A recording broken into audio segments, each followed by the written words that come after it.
Hi everybody, and welcome back to another video. And if you're new and here for the first time, you're really welcome and it's nice to meet you. I'm Jane and my husband is Mike. We're British, retirees, debt and mortgage free, and living a thrifty, frugal and money saving life on a super tight budget here in Brittany in northwest France. And every Wednesday we bring to you a midweek money chat, and this week it's a bit different. We're without power as Storm Kieran came through 120 miles an hour and disrupted the power supply, brought down trees, brought down power lines all over our area. And the electricity company is doing their best to get everybody back online. But in the meantime, we're all just having to cope as best we can.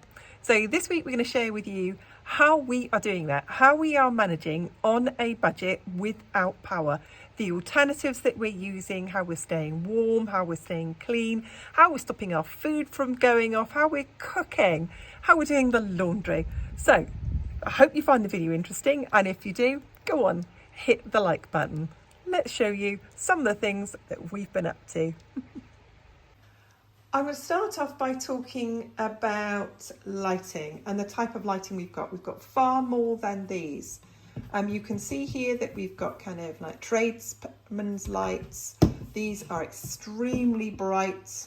The one lighting my kitchen at this very moment in time, they're all rechargeable and they're absolutely excellent. They hold their charge for ages. We did not buy all of these all in one go, but every now and then. So this type of lighting here is about between 5 and 10 euros. So we buy one of those every now and then. Lights like this one, and this one is absolutely fantastic. We're doing everything one-handed here. It's recharging at the moment, so it won't actually come on until it's unplugged. So I'm going to unplug it. Okay, so it stands alone and on again. So you can see how bright it is, and it comes with a stand. These type of lights are 4 euros, and I bought it in a shop called Action, and so cheap, and it's magnetic as well, so I can hook it on things and just put it where I need it to go really, really cheaply. And then I've got lots and lots of small power packs. We've had these for absolutely years, so we keep these charged as well. These are really, really low cost power packs, and we use these for making sure that before a storm hits us, that everything is charged up, our lights are charged up, and our power packs are charged up. At the moment, we are running off a generator, which is out in the barn. So, you know, I've got lighting and things like my fridge freezer is able to be switched on. Yep, very importantly, bottle of wine is being kept cold. So, you know, it looks like spaghetti junction here because we've got our main power cord coming in and everything's running off it. So that's important, first of all, is how we have affordable lighting. Let's sum it up, rechargeable lighting.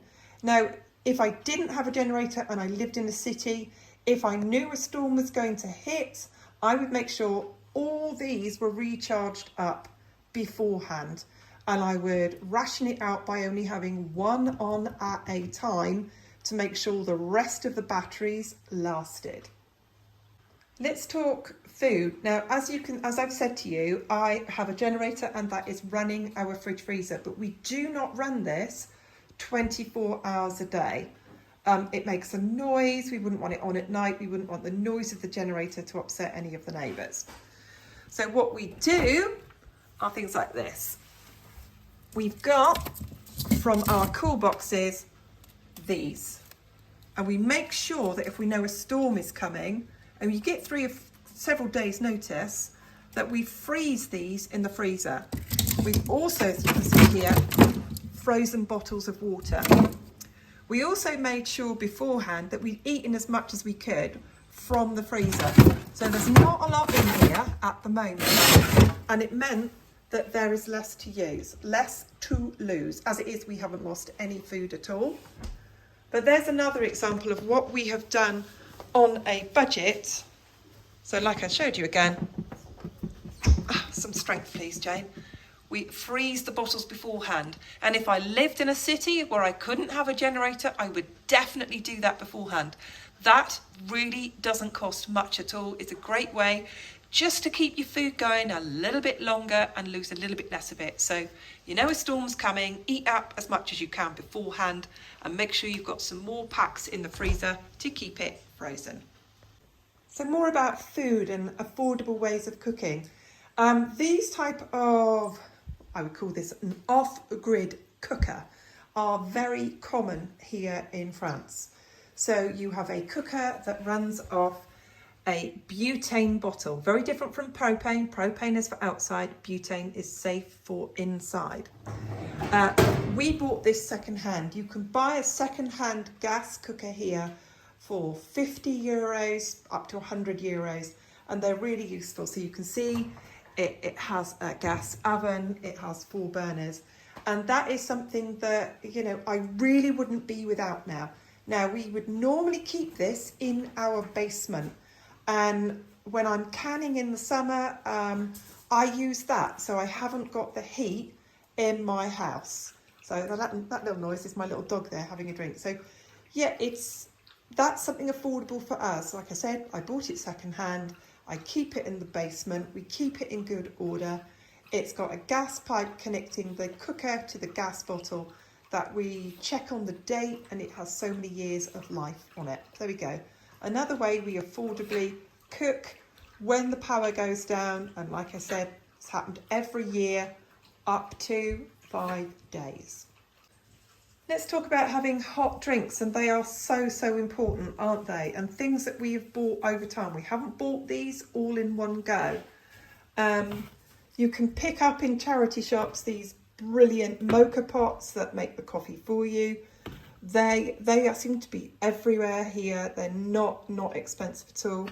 You can pick up in a charity shop some kind of a French press, a cafetiere, really cheaply. I mean, we've bought these and had these over time because we've had power cuts before. So we do love our coffee in the morning. Something else that you can do over time is obviously get yourself some kind of kettle that will work on a stove. These are not expensive, but these are not things that we went out and bought just last week. We've had this one about 5 years. We've had this one about a year. We've had this one about 4 years. They're things that we buy every now and then. And there are things that we can use what we have. So for example, I've got here my huge canning pot. I've got my jam making pot and a kettle that I've had now for about 4 years. So it's just really useful for having. So let's talk about now about washing. We use this water here. This water here will go into a small bath upstairs. We've got a 140 centimetre bath upstairs. Really useful. It's not a full-size bathtub, but when we came to redo our bathroom and we bought the bathroom suite in there second-hand, and we had that bath fitted, it's proved to be really useful. And if you're new to the channel, you won't know that we, in the winter time here, we cook and heat on wood, and you can see what I'm doing here. The fire is on just very low, just to keep the water hot. Okay, let's talk about keeping warm. In our house, it's mainly heated by a wood stove in our living room, and obviously the kitchen wood stove is there. But you know, this is my sewing room, which is also my office, and Mike has his office upstairs where he works from. So in there we already have these portable gas heaters. Again, it's butane, it's safe to use inside the house.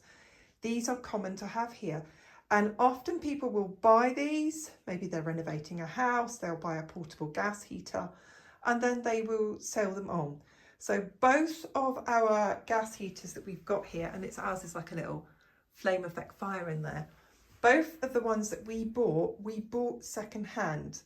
I'm sure wherever you are, I'm not sure, maybe wherever you are, there is some kind of portable heating like this that is safe to use inside. If you're in France in particular, definitely these are available. So it's a really good thing to have, is to have these. And we also make sure, as people who are prepared, that we've got one more gas bottle. So we have 2 fires and 3 gas bottles. So we always have 1 full gas bottle spare in our basement. The gas bottles are €32.50, and on average these, because we don't use them all of the time, we only use them when we're in our offices, or in my case, my sewing room. The got bottles last each of us about 2 months. So it's not cheap, but it's not expensive. So there's another thing affordable. We've bought secondhand gas heaters, and we keep them on low as well. If you keep them on low, the gas lasts for absolutely ages. Next, let's talk about laundry. So it's okay if you live in a town and your power goes out and you might have a laundrette near you, which we also have in a nearby town. But I want to talk to you about using a washing machine when you're running a generator. Now, our generator will run up to 2,500 watts, and our washing machine will pull almost that when it's either heating the water or on its full maximum spin speed.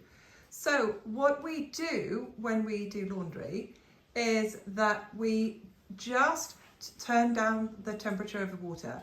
So I'd either wash it on cold for dark clothes, or like I have here, on light clothes, and I've turned it down to 20 degrees. I then turn the spin speed down from 1400 spin speed to 1000 spin speed, and that means it neither burns out the generator nor the cable to it. So that's something else that we do. It's okay running a generator, but check how much energy whichever equipment you're using draws, and can you amend that in some way. So you can see here I've got my fire going under there, and this is how I dry my laundry in the winter anyway. And of course, even if I had a tumble, if I wanted to use the tumble dryer at the moment, I couldn't, so I'm drying it over the fire. But there I said about how I use the washing machine on the generator without burning it out. Just a few of the things that we've been doing to stay fed, stop the food going off, keep the laundry done, have a bath, stay clean, and keep warm and keep the lights on in the middle of this power outage. Thank you to everyone who's watched the video today. Massive thank you to everyone who's left such lovely, supportive and kind comments, and we appreciate every single one of them. We'll see you all soon. So I hope you're warm and safe, and I hope your lights are on. See you soon. Bye for now.